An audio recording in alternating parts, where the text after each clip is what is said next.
200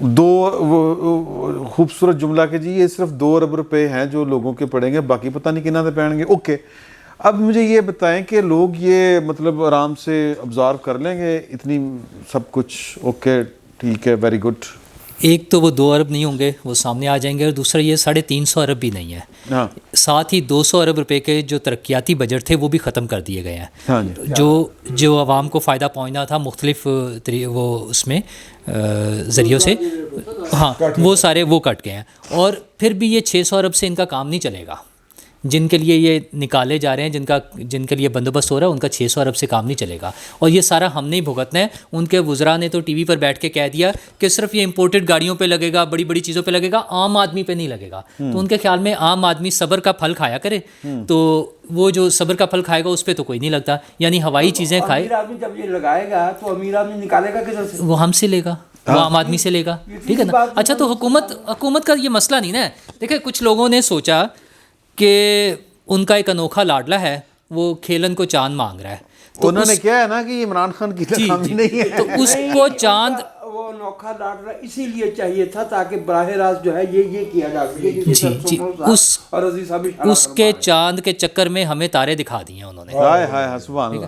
تو وہ اب ہم بھگتیں گے, ٹھیک ہے.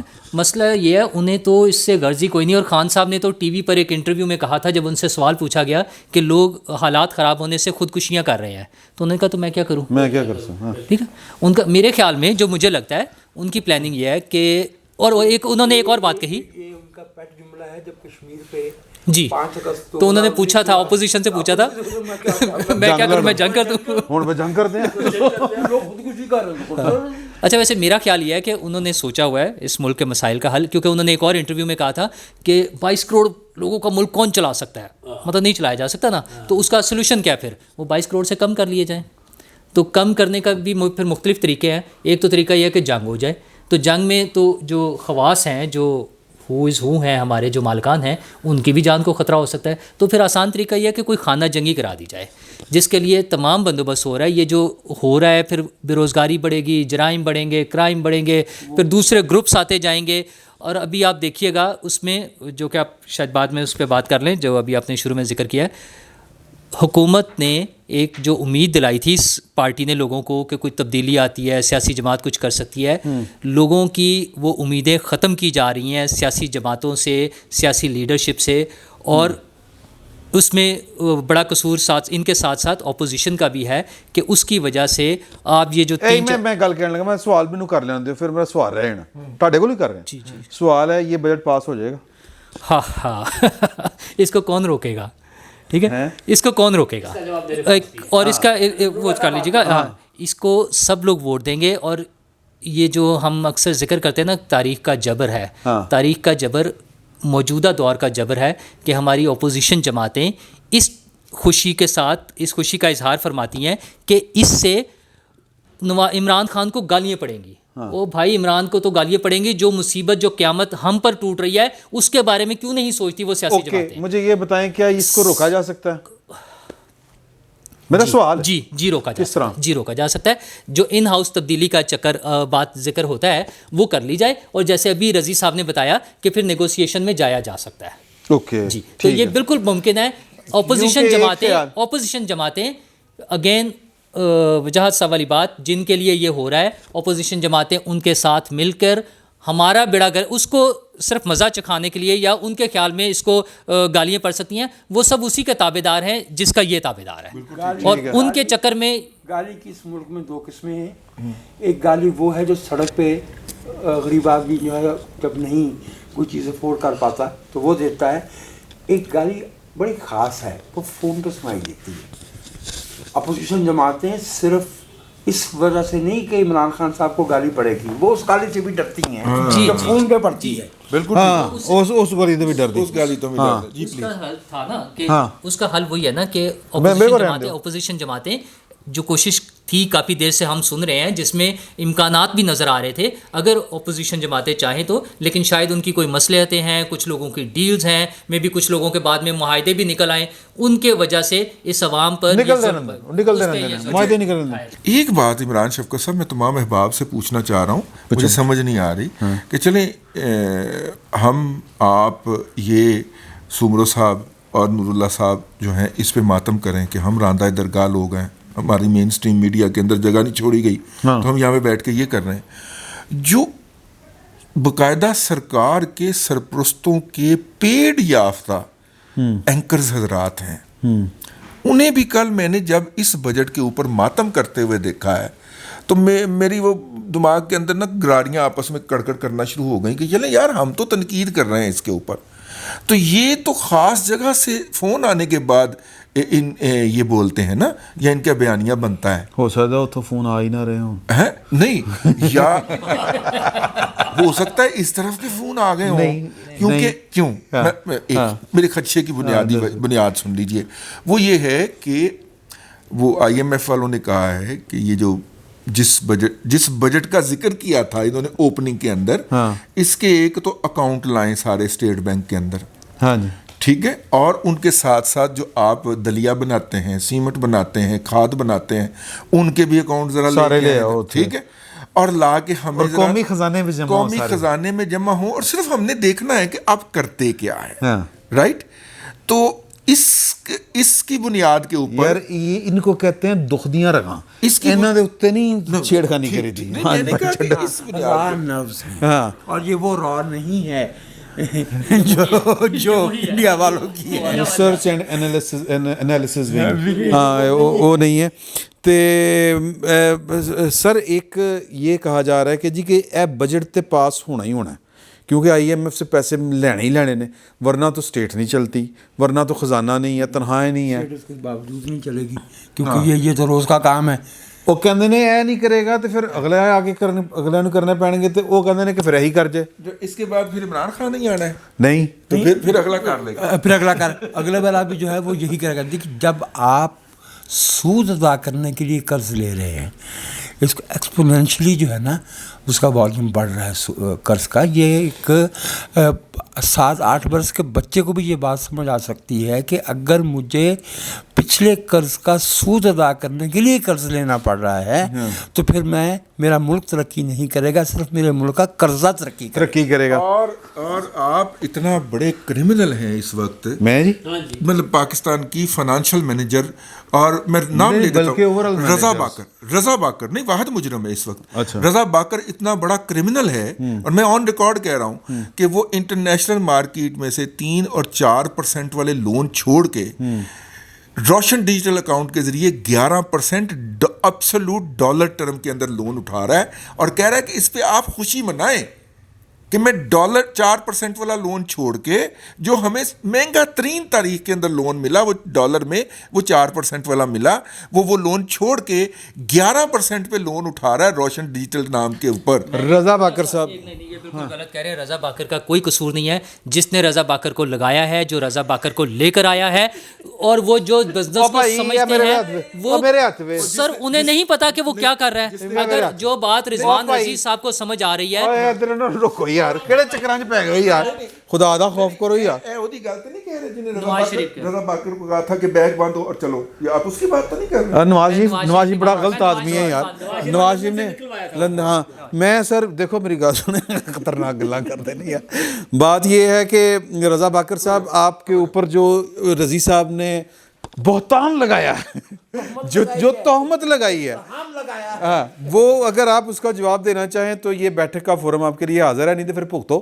دوسری گل یہ کہ ہم واپس آ کے بات اس پر کریں گے، اس سیشن کو یہیں پہ کلوز کرتے ہیں اس سوال کے ساتھ کہ اس سال یہ جو گزرا ہے، اس سال حکومت ناکام ہوئی ہے یا اپوزیشن؟